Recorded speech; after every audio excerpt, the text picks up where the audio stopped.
పల్లా ఏక్ number చోర్ రాజేశ్వర్ రెడ్డి భూ కబ్జాల పర్వం, వందల సంఖ్యలో ప్లాట్ల ఆక్రమణ, 10 ఎకరాల్లో కబ్జాలు, 2000 గజాల పార్కు స్థలం గాయం, 3.5 ఎకరాల స్థలాన్ని 24 ఎకరాలు చేసిండు.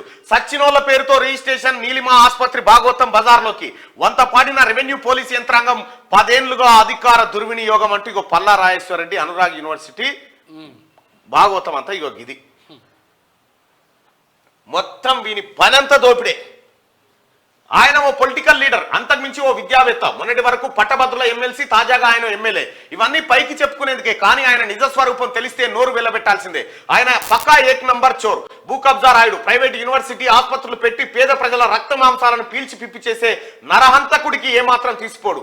విద్యావేత్తగా, పొలిటికల్ లీడర్, పట్టభద్రుల ఎమ్మెల్సీగా పలువురికి ఆదర్శంగా నిలవాల్సిన వ్యక్తి బట్టేబాజ్గా తయారయ్యాడు. ఆయన మరెవరో కాదు, అనురాగ్ విద్యా సంస్థల అధినేత, బీఆర్ఎస్ నేత, జనగామ ఎమ్మెల్యే పల్లా రాజేశ్వర్ రెడ్డి. బీఆర్ఎస్ హయాంలో 10 ఏళ్ల పాటు పల్లా రాజేశ్వర్ రెడ్డి తన అధికారాన్ని అడ్డం పెట్టుకుని సాగించిన అరాచకం అంతా ఇంత కాదు. పెద్ద దొర కేసీఆర్ పంచన చేరి అమాయక పేదల భూముల్ని కొల్లగొట్టాడు. వ్యవసాయ భూములను కాదండోయ్, ఆఖరికి జీవితాంతం కష్టపడి పైసా పైసా పోగు చేసి కొనుగోలు చేసిన ప్లాట్లను సైతం స్వాహా చేశాడు. గట్కేశ్వర్ మండలం కొర్రాముల గ్రామంలోని ఓ వెంచర్ మొత్తాన్ని కబ్జా పెట్టేశాడు.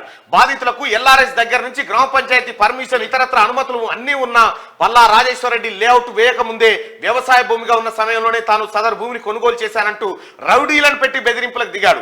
కాదు మొర్రో, మేము పైసలు పెట్టి కొనుగోలు చేశామని బాధితులు లబోదిపోమంటూ మొత్తుకున్నా ఫలితం లేకపాయే. పల్లా రాజేశ్వర్ రెడ్డి అక్రమాలు, భూదోపిడి అంతా శనార్థి తెలంగాణలోకి ఎక్కిస్తాం. పల్లా రాజేశ్వర్ రెడ్డి బాధితులు ఎవరెవరైతే ఉన్నారో చెరువును తాకట్టు పెట్టి 65 కోట్లు తెచ్చిండు. చెరువునే సోడిగా ఇంకా ఉన్నాయి, ఇవన్నీ వస్తా ఉన్నాయి. పల్లా రాజేశ్వర రెడ్డి బాధితులు ఎవరైనా ఉంటే క్యూ న్యూస్ సంప్రదించండి.